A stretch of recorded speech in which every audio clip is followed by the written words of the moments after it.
আবার যদি আমাদের মাঝে হাজারো সংগ্রামের পরে, রক্ত ঢেলে দেওয়ার পরে যদি বিজয় আসে, বিজয়টা যেন এভাবেই উদযাপন না হয় যে শয়তান হাসতে থাকে। কথাটা বোঝেননি? যেটা হয়েছে এটা অনেক বাড়াবাড়ি হয়েছে, অনেক অনেক বাড়াবাড়ি হয়েছে। আমার বিবেকে আসে না, আমার মেধায় ধরে না, আমি চিন্তা করে কুল পাই না যে সাধারণ জনগণ সংসদ ভবনের ভিতরে গেল কেমনে। ওটা তো আমাদের, ওটা তো আগামীকালও কাজে লাগতে পারে, ওখানে গেল কেন? তো অতিরঞ্জিত হয়েছে না? অতিরঞ্জিত হয়েছে না?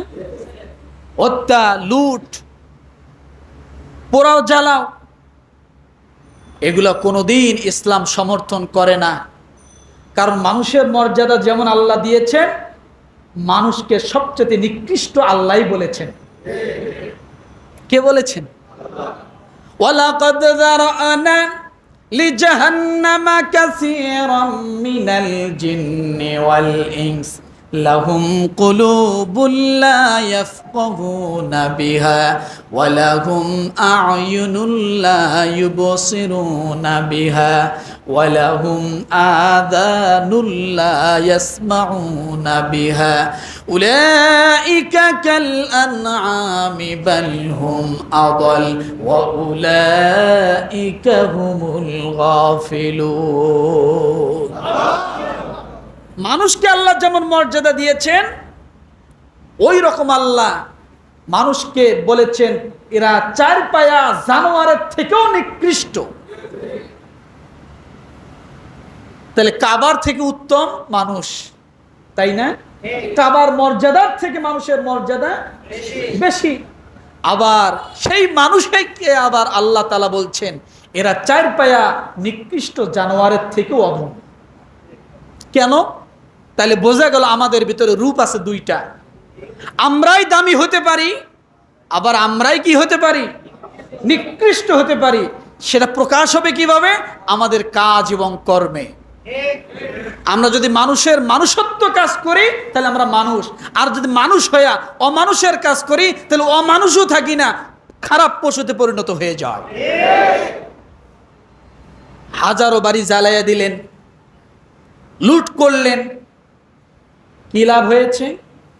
একটা হাদিস বলবো? সাহাবায়ে কেরাম যখন যুদ্ধ করলেন, যুদ্ধের ময়দান থেকে কিছু সম্পদ তারা পেল। একজন সাহাবী অল্প কিছু সম্পদ আলাদা করে ফেলছিলেন। আরেকজন সাহাবী যে রাসূলকে বললেন, ইয়া রাসূলুল্লাহ, অমুক সাহাবী সামান্য কিছু জিনিসকে আলাদা করে ফেলছেন। আল্লাহর নবী বললেন, তাই? বলে হ্যাঁ। রাসূল সর্বপ্রথম বললেন, ওই ব্যক্তির জানাজা কোনো মুসলমান পড়াবে না। কি বলেছেন বলেন তো? কি বলেছেন বলেন তো? ওই ব্যক্তির জানাজা কোনো মুসলমান পড়াবে না। তাহলে জানাজা পড়ানো হয় না কাদের? অমুসলিমদের। আর জানাজা না পড়ানো আমাদের সমাজের কিছু নাস্তিকদের জন্য প্রয়োজন। কিন্তু মানুষের চাপে, ক্ষমতার চাপে, ভয়ে কিছু মানুষ জানাজায় দাঁড়ায়, কিন্তু ওই জানাজায় উযু থাকে না। আছে না? রাসূল বললেন এর জানাজা হবে না। দ্বিতীয় কথা, রাসূল বললেন কিয়ামতের ময়দানে যখন সব মানুষ উঠে যাবে, আল্লাহর নবী বললেন যারা এই রকম জিনিসগুলোকে গোপন করেছেন, নষ্ট করেছেন, কিয়ামতের ময়দান যখন মানুষ বিপদে পড়ে যাবে, ওই দিন কিছু সংখ্যক মানুষ আল্লাহ রাসূলকে যা বলবেন, ইয়া রাসূলুল্লাহ, আজকে আপনি আমাদের জন্য সুপারিশ করুন।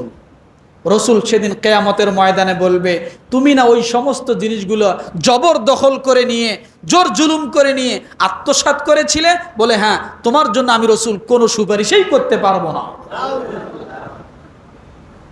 আপনারা কি চান এই দুই জায়গার ভিতর আপনারা ধরা খেয়ে যান?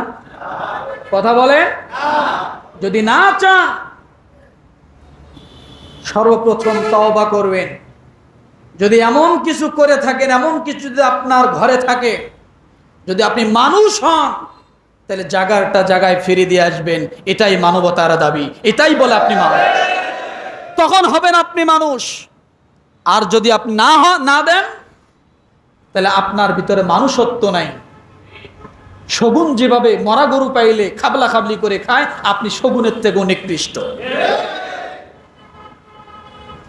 রাগ করলেন? রাগ করলেন? মানুষ হই, মানুষ হতে চাই, অমানুষ হতে চাই না। মাজলুম হতে চাই, জালেম হতে চাই না। শিক্ষা নিতে চাই, শিক্ষিত করতে চাই না। শিক্ষা নিতে চাই। রাজি আছি? রাজি আছি? এবং আমরা দোয়া করব এদেশ স্বাধীনতার জন্য শুরু লগ্ন থেকে নিয়ে আজ পর্যন্ত যারা শহীদ হয়েছেন তাদের জন্য, যারা হাসপাতালে আছেন তাদের জন্য, যে যে অবস্থায় এ দেশটাকে সুন্দর করার জন্য, মানুষের নিরাপত্তা এবং মানবতার মুক্তির জন্য যারা যেভাবেই সংগ্রাম করেছে, আল্লাহ সকলকে যেন মাফ করে দেয়। সকলে বলে আমিন। ওয়া আখির দাওয়ানা আনিল হামদুলিল্লাহি রাব্বিল আলামিন।